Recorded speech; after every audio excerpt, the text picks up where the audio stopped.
মুখ্যমন্ত্ৰী ডক্টৰ হিমন্ত বিশ্ব শৰ্মা ডাঙৰীয়াই সদনত কৰা মন্তব্য কিমান সত্য?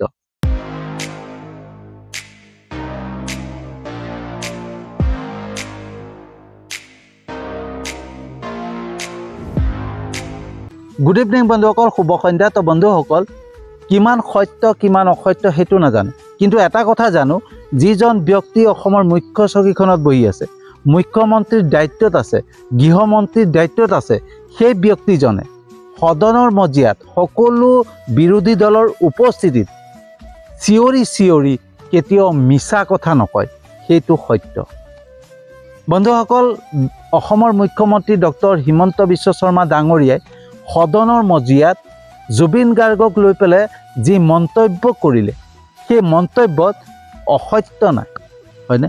তাত কোনো অসত্য নাই, তাত সত্য সোমাই আছে। আৰু সত্য তেওঁ জানে, তেওঁৰ ওচৰত তথ্য আছে, সেইকাৰণে সৎ সাহসেৰে সদনৰ মজিয়াত সকলো বিৰোধী দলৰ সন্মুখত তেওঁ ক'ব পাৰিছে যে জুবিন গাৰ্গক হত্যা কৰা হৈছিল। তেওঁ যদি সত্য নাজানিলেহেঁতেন, তেওঁৰ যদি তথ্য নাথাকিলেহেঁতেন, তেওঁ সদনৰ মজিয়াত কেতিয়াও এই কথা নকয়।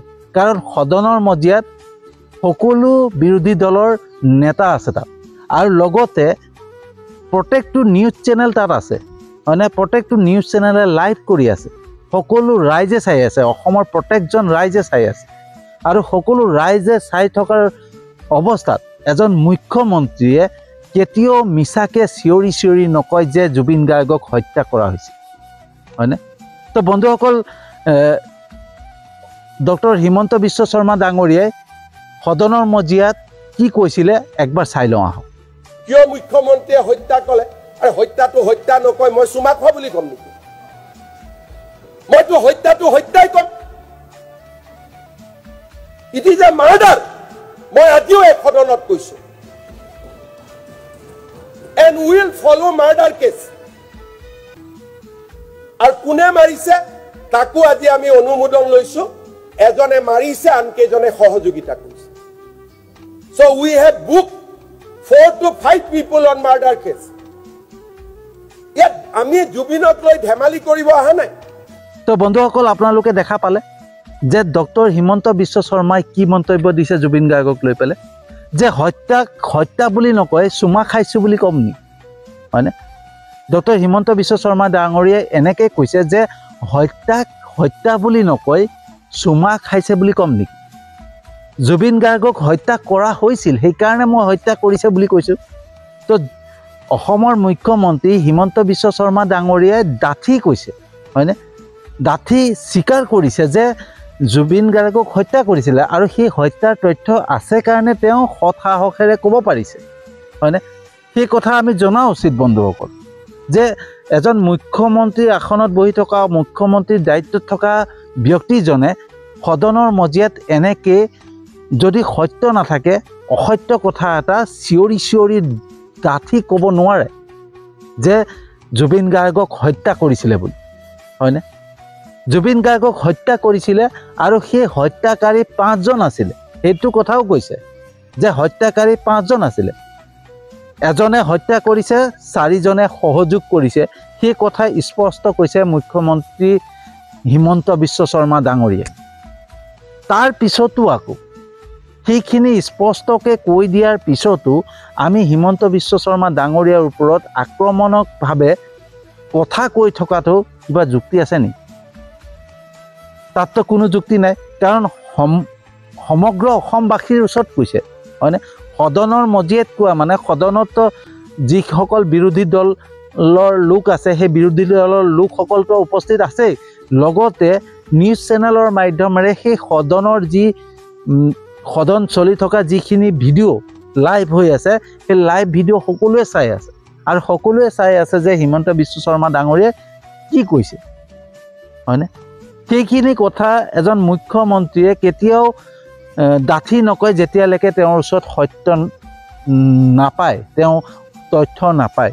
কাৰণ নিজৰ মাজত, নিজৰ গাত চেকা লগাবৰ কাৰণে চেষ্টা কেতিয়াও নকৰে, কাৰণ তেওঁ মুখ্যমন্ত্ৰীৰ আসনত আছে, আৰু মুখ্যমন্ত্ৰীৰ আসনত থাকি পেলাই তেওঁৰ গাত যদি চেকা লাগে নহয়, তেতিয়াহ'লে সেই চেকা ধুবৰ কাৰণে বহুত টাইম লাগিব। সেইটো কথা ডক্টৰ হিমন্ত বিশ্ব শৰ্মা ডাঙৰীয়াই ভালকৈ জানে। আৰু সেইখিনি জানে কাৰণে তেওঁ সত্য পাইছে, তথ্য পাইছে, সেইটো কাৰণে তেওঁ ক'ব পাৰিছে। কাৰণ তেওঁ অসমৰ মুখ্যমন্ত্ৰীৰ দায়িত্বত আছে, তেওঁ গৃহমন্ত্ৰীৰ দায়িত্বত আছে, হয়নে? অসমৰ যিটো প্ৰশাসনিক ব্যৱস্থা তাৰ লগত তেওঁ জড়িত হৈ আছে। তেওঁ মুখ্যমন্ত্ৰী যেতিয়া তেওঁ কিছুমান কথা শ্বেয়াৰ কৰে প্ৰশাসনে, হয়নে? তেওঁ সেই তথ্য যে পাইছে সেই কথাটো হয়তো প্ৰশাসনে মুখ্যমন্ত্ৰী মহোদয়ক কৈছে, আৰু সেইকাৰণে সেই তথ্য আছে কাৰণে মুখ্যমন্ত্ৰীয়ে ডাঠি ক'ব পাৰিছে যে জুবিন গাৰ্গক হত্যা কৰা হৈছিল, আৰু সেই হত্যাকাণ্ডত 5জন ব্যক্তি জড়িত হৈ আছে। এজনে হত্যা কৰিছে, 4জনে সহযোগ কৰিছে, সেইটো মুখ্যমন্ত্ৰী মহোদয়ে স্বীকাৰ কৰিছে। স্বীকাৰ কৰাৰ পিছতো মুখ্যমন্ত্ৰী মহোদয়ক আক্ৰমণ কৰি থকাটো কোনো যুক্তিৰ কথা নহয়। বন্ধুসকল, মই প্ৰত্যেক দিনাখনে চাই আছোঁ একাংশ লোকে অকল মুখ্যমন্ত্ৰী মহোদয়ক আক্ৰমণকভাৱে মানে ব্যৱহাৰ কৰি আছে, আক্ৰমণ কৰি আছে, হয়নে? যিকোনো কথাতে আক্ৰমণ কৰে। আৰু সেই কথাটো জুবিনদাৰ ন্যায় বিচাৰ যোনটো প্ৰক্ৰিয়া, সেই উদ্দেশ্য লৈ পেলাই, কাৰণ হিচাপে লৈ পেলাই, জুবিনদাক ন্যায় বিচৰাৰ কাৰণ হিচাপে লৈ পেলাই মুখ্যমন্ত্ৰী মহোদয়ক আক্ৰমণ কৰি আছে, হয়নে? তেওঁলোকে আচলতে প্ৰকৃততে জুবিনদাৰ ন্যায় নিবিচাৰে। তেওঁলোকৰ নিজৰ একাংশ লোক আছে, মই সেই একাংশ লোকক কৈছোঁ, সেই একাংশ লোকৰ এনেকুৱা মনোভাৱ আছে যে আচলতে তেওঁলোকৰ জুবিনদাই ন্যায় পাওক নাপাওক সেইটো কোনো কথা নাই, কিন্তু হিমন্ত বিশ্ব শৰ্মা ডাঙৰীয়া সেই আসনখন এৰিব লাগে, সেইটো তেওঁলোকৰ উদ্দেশ্য। আৰু সেই উদ্দেশ্য লৈ পেলাই মুখ্যমন্ত্ৰী মহোদয়ক মানে আক্ৰমণকভাৱে কথা কৈ আছে। সেইটো কোনো মানে জুবিনদাৰ ন্যায় বিচৰা নহয়, ন্যায় বিচৰা এটা কাৰণহে, হয়নে? কিন্তু মুখ্যমন্ত্ৰী মহোদয়ক নিজৰ ব্যক্তিগত ক্ষোভ উজাৰি আছে, হয়নে? প্ৰত্যেকৰে নিজৰ ব্যক্তিগত মানে কিছুমান ক্ষোভ থাকে ন, যে হিমন্ত বিশ্ব শৰ্মা ডাঙৰীয়াৰ ওপৰত, মুখ্যমন্ত্ৰীৰ ওপৰত মানে এটা ক্ষোভ আছে। সেই ক্ষোভখিনিক উজাৰিবৰ কাৰণে জুবিনদাৰ যোনটো ন্যায়, সেই ন্যায় এটা কাৰণ হিচাপে লৈ লৈছে, লৈ পেলাই প্ৰত্যেক দিনাখনে মানে হিমন্ত বিশ্ব শৰ্মা ডাঙৰীয়াক আক্ৰমণ কৰি আছে। সেইটো কোনো যুক্তিৰ কথা নহয়, হয়নে? আমাৰ যদি কিবা ব্যক্তিগত তেওঁৰ লগত কিবা কথা আছে, তেওঁৰ লগত ব্যক্তিগতভাৱে তেওঁৰ শত্ৰুতা আছে, তো ব্যক্তিগতভাৱে ব্যৱহাৰ কৰক, তেওঁলোকে ব্যক্তিগতভাৱে আক্ৰমণ কৰক। জুবিনদাক লৈ পেলাই কিয় সেইবিলাক ব্যৱহাৰ কৰে, হয়নে? জুবিনদাক কাৰণ হিচাপে কিয় লয়? জুবিনদা আমাৰ বাবে কিমান মহান, কিমান এজন গুৰুত্বপূৰ্ণ ব্যক্তি আছিলে, তেওঁ যে অসমৰ এজন কিমান গুৰুত্বপূৰ্ণ ব্যক্তি আছিলে, সেই কথাটো একবাৰ উপলব্ধি কৰিব লাগে, নিজে বুজিব পাব লাগে, হয়নে? আজি জুবিনদাক প্ৰত্যেকেই ঈশ্বৰৰ জেগাত দিছে, ঈশ্বৰৰ আসন দিছে, হয়নে? তেওঁ ঈশ্বৰৰ সন্তান বুলি প্ৰত্যেকে কৈছে, আৰু যেতিয়া ঈশ্বৰৰ সন্তান বুলি প্ৰত্যেকে কৈছে, আমি সকলোৱে জানো যে জুবিনদাৰ ঈশ্বৰৰ সন্তান আছিলে, তো সেই ঈশ্বৰৰ সন্তানক আমি ব্যৱহাৰ কৰাৰ নিচিনা কিয় কৰিছোঁ? আমি তেওঁৰ নামটো লৈ পেলাই আমি মানে মুখ্যমন্ত্ৰী মহোদয়ক আক্ৰমণ কৰি আছোঁ, হিমন্ত বিশ্ব শৰ্মা ডাঙৰীয়াক আক্ৰমণ কৰিছোঁ, সেইটোতো যুক্তি নহয়, হয়নে? তো যদি তেওঁৰ লগত কিবা এটা শত্ৰুতা আছে বা তেওঁৰ লগত বিৰোধ কৰিবলৈ আছে, তেওঁ যুক্তিৰে, বেলেগ কথাৰে যুক্তিৰে তৰ্ক কৰক, বেলেগ যুক্তিৰে তেওঁলোকক আক্ৰমণ কৰক। জুবিনদাৰ নামটো কিয় ল'ব লাগে? মই সেইটো সঁচাকৈ বহুত দুখ লাগি আছে। মই প্ৰত্যেক দিনাখনে ভিডিঅ'বিলাক চাওঁ, আৰু প্ৰত্যেকৰে মই একাংশ লোকৰ মানে ভাষ্য শুনো, হয়নে? তেওঁৰ লোকৰ প্ৰতিবাদবিলাক শুনি পেলাই মই বুজিবলৈ চেষ্টা কৰোঁতে প্ৰকৃততে জুবিনদাক লৈ পেলাই তেওঁ ন্যায় বিচাৰি আছে নে ব্যক্তিগত ক্ষোভ উজাৰি আছে? বহুত সংখ্যক লোকে মানে জুবিনদাৰ ন্যায় বিচৰাৰ নামটো লৈ পেলাই, সেইটো কাৰণ হিচাপে লৈ হিমন্ত বিশ্ব শৰ্মা ডাঙৰীয়া মুখ্যমন্ত্ৰী মহোদয়ক মানে আক্ৰমণ কৰি আছে। সেইটো কোনো যুক্তি নহয়।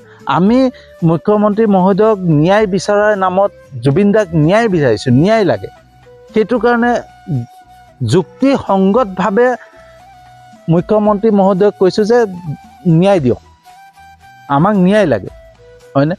কিন্তু একাংশই নিজৰ ব্যক্তিগত ক্ষোভ উজাৰিবৰ কাৰণে জুবিনদাৰ নামটো ব্যৱহাৰ কৰিছে। সেইটো কিন্তু শুদ্ধ হোৱা নাই, সেইটো সঠিক নহয়, হয়নে? সেইটো ভাল হোৱা নাই, সেইটো নিজৰ বাবেই অপকাৰ হয়, সেইবিলাক কৰিব নাপায় আচলতে। এতিয়া এজন মুখ্যমন্ত্ৰী মহোদয় হয়নে এজন মুখ্যমন্ত্ৰী দায়িত্বত থকা ব্যক্তিয়ে সদনৰ মজিয়াত যেতিয়া সকলোৰে সন্মুখত কৈ দিলে যে জুবিন দাক হত্যা কৰা হৈছিলে আৰু জুবিন দাক হত্যা কৰা সময়ত 5জন ব্যক্তি আছিলে, ইমানখিনিলৈকে কৈ দিয়াৰ পিছত আকৌ সেইজন ব্যক্তিক মুখ্যমন্ত্ৰী মহোদয়ক আক্ৰমণ কৰি থকা কোনো যুক্তিয়ে নাথাকে। আমি সেই সময়লৈ অপেক্ষা কৰিব লাগিব, যোন সময় ন্যায় বিচাৰ হ'ব, হয়নে ন্যায়ালয়ত যেতিয়া বিচাৰ প্ৰক্ৰিয়া চলিব সেই সময়লৈ আমি অপেক্ষা কৰিব লাগিব যে যিখিনি কথা মুখ্যমন্ত্ৰী মহোদয়ে কৈছিলে সেইখিনি কথা সত্য আছেনে নাই সেইদিনাখন চাব লাগিব, হয়নে। তো এতিয়াই যদি আমি ইটোৰ পিছত ইটো কথা আক্ৰমণ কৰি থাকোঁ সেইটো কোনো যুক্তিকৰ কথা নহয়, হয়নে। মই এইকাৰণে কোৱা নাই যে মোৰ হিমন্ত বিশ্ব শৰ্মা ডাঙৰীয়াৰ লগত মোৰ কোনোবা স্বাৰ্থ আছে। মই আগতো ভিডিঅ'ত কৈছোঁ যে মোৰ কোনো ৰাজনৈতিক দলৰ লগত কোনো স্বাৰ্থ নাই। আজিলৈকে মই বিজেপিৰ পৰা বা বিজেপিৰ দলৰ পৰা বিজেপি চৰকাৰখনৰ পৰা কিবা এটা সুবিধা লৈছোঁ বুলি কোনো ক'ব নোৱাৰে। কাৰণ আজি মই যিটো অৱস্থাত আছোঁ, ঠিক আছে, মই সাধাৰণভাৱে কাম কৰি চলি আছোঁ, তথাপিও কষ্টত চলিছোঁ, দুখত পাৰ কৰিছোঁ দিন, তথাপিও মই চৰকাৰী আঁচনি এটা বিচাৰি যোৱা নাই আজিলৈ। আনকি মোৰ ৰেচন কাৰ্ডো নাই, সেইটোলৈকে কৈছোঁ যে মই ৰেচন কাৰ্ডখনো মই বনাব পৰা নাই, হয়নে। তো মই চৰকাৰৰ কোনো আঁচনি যেতিয়া মই বিচৰাই নাই, আজিলৈকে বিচাৰিবলৈ যোৱাই নাই, তো মোৰ সেই চৰকাৰখনৰ প্ৰতি কি স্বাৰ্থ থাকিব লাগে, একো স্বাৰ্থ নাই। কিন্তু মই যোনটো যুক্তি সেইটো কমেই, যোনটো সত্য সেইটো কম, ঠিক আছে। মোৰ কোনো দলৰ লগত কোনো স্বাৰ্থ নাই, কিন্তু মই যোনজন সত্যত আছে, যিজন সত্য কথা কৈছে সেইজনৰ বিৰুদ্ধে কোনোবাই মাত মাতি থাকিব, সেই তাৰ ওপৰত মই মাত মাতিম, তাত মোৰ কোনো স্বাৰ্থৰ কথা নহয়, ঠিক আছে। তো হিমন্ত বিশ্ব শৰ্মা ডাঙৰীয়া আগতে যিখিনি কথা কৈছিলে তাত মই ভিডিঅ' বনাই আছিলোঁ, হয়নে। কিছুমান কথা ভুল কৈছিলে, সেই ভুল কথাখিনিৰ ওপৰত মই ভিডিঅ' বনাইছোঁ। কিন্তু আজি যেতিয়া সত্য কথা কৈছে, হয়নে, জুবিন দাক যে হত্যা কৰিছিলে আৰু 5জন মানুহে তাত জড়িত হৈ আছে, হয়নে, সেই হত্যাকাণ্ডত 5জন মানুহ জড়িত হৈ আছে, এজনে হত্যা কৰিছে, 4জনে সহযোগ কৰিছে, ইমানখিনি কথা যেতিয়া হিমন্ত বিশ্ব শৰ্মা ডাঙৰীয়াই কৈ দিয়াৰ পিছত আকৌ তাৰ ওপৰত তেওঁৰ ওপৰত আক্ৰমণ কৰি থকাটো কোনো যুক্তিৰ কথা নহয়। মই সেইটো যুক্তি বুলি নাভাবোঁ, হয়নে। তো বন্ধুসকল, আপোনালোকৰ মন্তব্য কি হয় নাজানো, কিন্তু মই এটাই কথা কওঁ, মই হিমন্ত বিশ্ব শৰ্মা ডাঙৰীয়াৰ এটা পষ্টৰ তলত মই আগতে লিখিছিলোঁ যে মোৰ কোনো স্বাৰ্থ নাই, মই নিস্বাৰ্থ, হয়নে। মই যাক ভাল পাম, যাক ছাপোৰ্ট কৰিম, যাক সমৰ্থন কৰিম, মই নিস্বাৰ্থভাৱে কৰিম, তাত কোনো স্বাৰ্থ ৰাখি কেতিয়াও মই সমৰ্থন নকৰোঁ। মই হিমন্ত বিশ্ব শৰ্মা ডাঙৰীয়াক এটা কথা কৈছিলোঁ যে যোনদিনাখনে জুবিন দাই ন্যায় পাব, জুবিন দাৰ ন্যায় বিচাৰ যদি সততাৰে হৈ যায় আৰু হিমন্ত বিশ্ব শৰ্মা ডাঙৰীয়াই তাত সুন্দৰকৈ জুবিন দাৰ ন্যায় বিচাৰত সহযোগ কৰে, মই সততাৰে, হয়নে, নিস্বাৰ্থভাৱে হিমন্ত বিশ্ব শৰ্মা ডাঙৰীয়াক সমৰ্থন কৰিম। অহা 26ৰ নিৰ্বাচনত মই হিমন্ত বিশ্ব শৰ্মা ডাঙৰীয়াক সমৰ্থন কৰিম বুলি সেই কথা দি থৈছিলোঁ আৰু সেই কথা মতেই কাম কৰিম। মই কোনোবাই মোক স্বাৰ্থত কিনিবলৈ আহিছে, কেতিয়াও মই বিক্ৰী হোৱা মানুহ নহয়, আজিলৈকে বিক্ৰী নহ'লোঁ আৰু ভৱিষ্যতো নহ'ম। আৰু নেক্সট কথা হৈছে, এতিয়া হিমন্ত বিশ্ব শৰ্মা ডাঙৰীয়াৰ ওপৰত কিছুমানে আঙুলিয়াই আছে যে আঁচনিবিলাক যে দি আছে সেই আঁচনিবিলাকক লৈ পায়, ঠিক আছে। তো আজি মই এই পুখুৰীত মই বৰশীত টোপ দি আছোঁ, বৰশী বাই আছোঁ, তো মাছটোৱে যদি নিজেই বৰশীত লাগিবলৈ আহে তো মোৰ দুখ হ'ব নেকি? মই বৰশী বাব লাগে বাইছোঁ, তই লোভত গৈছ কেলৈ টোপটো খাবলৈ? তই টোপটো খাবলৈ যোৱা কাৰণেহে বৰশী কাঁইটত লাগিলি আৰু মোৰ হাতত আহিলি। যদি টোপটো খাবলৈ নাযাওঁ তেতিয়াহ'লে মাছটোতো বাচি যাব। তো হিমন্ত বিশ্ব শৰ্মা ডাঙৰীয়াই নহয়, ৰাজনৈতিক নেতা প্ৰত্যেকেই কিছুমান যেতিয়া ৰাজনীতিক ক্ষেত্ৰত যুঁজ দিবলৈ আহে তেতিয়া টোপ কিছুমান দিয়েই, মানে প্ৰত্যেকেই টোপ দিব। অকল বিজেপিয়ে দিছে, হিমন্ত বিশ্ব শৰ্মা ডাঙৰীয়াই দিছে সেইটো কথা নহয়, প্ৰত্যেকেই দিয়ে। কিয় দিয়ে? কাৰণ তেওঁলোকে জানে যে মানুহে স্বাৰ্থহে বিচাৰে, নিস্বাৰ্থভাৱে কোনোবা নেতা হওক সেইটো কেতিয়াও নিবিচাৰে সকলো নেতাই পইচা খৰচ কৰে সকলো নেতাই নিজৰ পইচা খৰচ কৰি পেলাই ৰাজনীতি খেলে হয়নে আৰু সেইটো সকলোৱে জানে যে টুপ দিলেহে মাছ লাগিব টুপ যদি নিদিয়ে মাছ নালাগে সেইটো কথা সকলো নেতাই জানে অকল হিমন্ত বিশ্ব শৰ্মা বুলিয়ে নহয় হিমন্ত বিশ্ব শৰ্মা ডাঙৰীয়াই আঁচনি দিছে বুলিয়ে হিমন্ত বিশ্ব শৰ্মা বেয়া হৈ গ'ল সেইটো কথা নহয় সেই আঁচনিখিনি ল'বলৈ কোন গৈছে আমিয়ে গৈছোঁ তো দুখী আমি নে হিমন্ত বিশ্ব শৰ্মা ডাঙৰীয়া সেইটো একবাৰ ভালকৈ নিজৰ বিবেকেৰে জানিলেই হ'ল বুজি পালেই হ'ল হয়নে তো মই যদি আঁচনিৰ লোভত মই হিমন্ত বিশ্ব শৰ্মাৰ ওচৰলৈ গৈছোঁ তো হিমন্ত বিশ্ব শৰ্মাই যোনটো বৰশী টোপ দিছে সেই বৰশীত আমি জানি বুজি লাগি গৈছোঁ হয়নে তো সেই জানি বুজি লগাটো হিমন্ত বিশ্ব শৰ্মা ডাঙৰীয়া কেনেকৈ ভুল হ'ল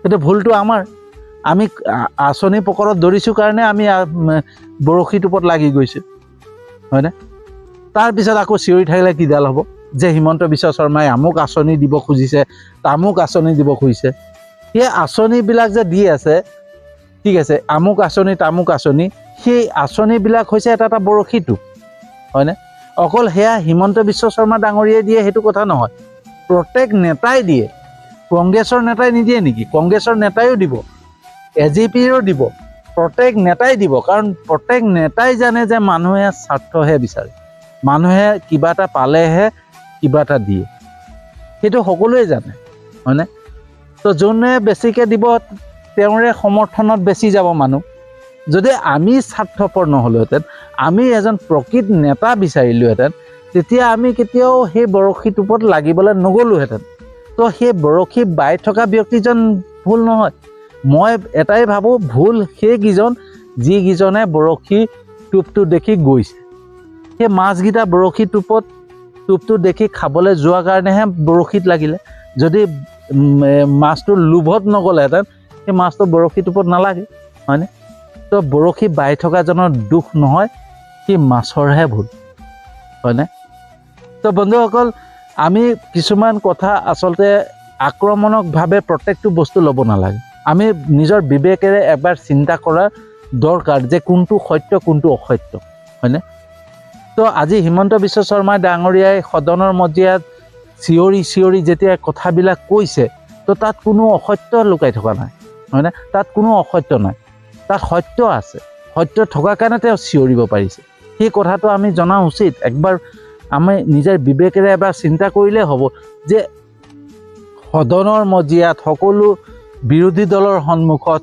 সকলো অসমবাসী ৰাইজৰ সন্মুখত যেতিয়া তেওঁ চিঞৰি কৈছে যে জুবিন দাক হত্যা কৰা হৈছিলে 5জন জড়িত হৈ আছে এজনে হত্যা কৰিছিলে 4জনে সহযোগ কৰিছিলে সেইখিনিলৈকে কৈ দিয়াৰ পিছত আকৌ হিমন্ত বিশ্ব শৰ্মা ডাঙৰীয়াৰ গাত দুখ কালি যদি সেই 5জন নোলায় 5জন হাৰি যায় বা কিবা হয় তেতিয়া আমি কিবা এটা ক'ব পাৰিম কিন্তু সেইখিনি কথা কোৱাৰ পিছত আকৌ হিমন্ত বিশ্ব শৰ্মাক মানসিকভাৱে টৰ্চাৰ কৰি থকাটো মই ভাবোঁ যুক্তি হয়নে তো আপোনালোকে কি ভাবে জনাব যদি মোৰ ভিডিঅ'টো ভাল লাগিছে লাইক কমেণ্ট শ্বেয়াৰ কৰিব যাতে সকলো ৰাইজে জানে বুজে যে আমি সকলো কথা অকল বিৰোধ কৰি থাকিলেই নহয় আমি অভিযোগ দি থাকিলেই নহয় আমাৰ নিজৰ বিবেকেৰো কিছুমান কথা চিন্তা কৰি চাব লাগে হয়নে তো বন্ধুসকল কেনেকুৱা লাগিলে সঁচাকৈ ক'ব জনাব যদি সঁচাকৈ ভাল লাগিছে যিমান পাৰে লাইক কমেণ্ট শ্বেয়াৰ কৰিব কাৰণ এইবিলাক ভিডিঅ' শ্বেয়াৰ কৰিব লাগে যাতে মানুহে অলপ সজাগ হয় হয়নে তো যদি বেয়া পাইছে নাচাব যদি ভাল পাইছে শ্বেয়াৰ মই জানো আপোনালোকে মোৰ ভিডিঅ' চাই লাইক কমেণ্ট কৰে শ্বেয়াৰ কৰে হয়নে মোৰ ইউটিউব চেনেলটোতো ছাবস্ক্ৰাইব কৰিছে মোৰ ফেচবুক প্ৰফাইলতো ফ'ল' কৰিছে তাৰ বাবে আপোনালোকক বহুত আন্তৰিক ধন্যবাদ জনাইছোঁ আৰু যিসকলে নাই কৰা তেওঁলোককো মই বহুত আন্তৰিক ধন্যবাদ জনাইছোঁ কাৰণ মই জানো এদিন নহয় এদিন মোৰ ভিডিঅ' চকুত পৰিব ভিডিঅ' চাব ভাল পাব লাইক কমেণ্ট কৰিব শ্বেয়াৰ কৰিব ইউটিউব চেনেলটো ছাবস্ক্ৰাইব কৰিব মোৰ ফেচবুক প্ৰফাইল জীৱন এক যুদ্ধটো ফ'ল' কৰিব সেই বিশ্বাসেৰে আজিৰ ভিডিঅ'টো সামৰণি মাৰিছোঁ আৰু এটা নতুন বিষয়বস্তু লৈ আহি আছোঁ